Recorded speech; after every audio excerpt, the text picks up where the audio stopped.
सतत काही ना काहीतरी मागे लागतंय म्हणतोस.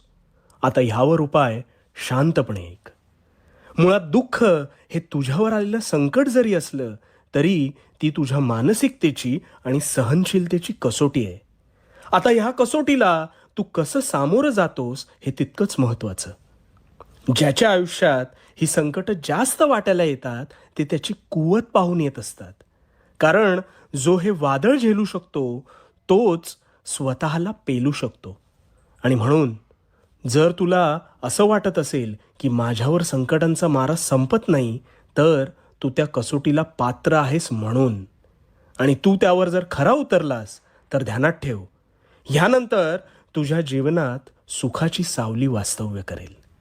याचं उत्तम उदाहरण म्हणजे हिरा हा टाकीचे अनेक घाव सोसून मगच तयार होत असतो. अनेक कठीण परिश्रम घेऊन त्याला अलौकिक महत्त्व प्राप्त होतं.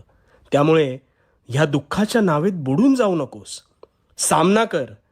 त्या आनंदाचं क्षितिज तुझी वाट पाहतंय. आणि हो, भिवू नकोस.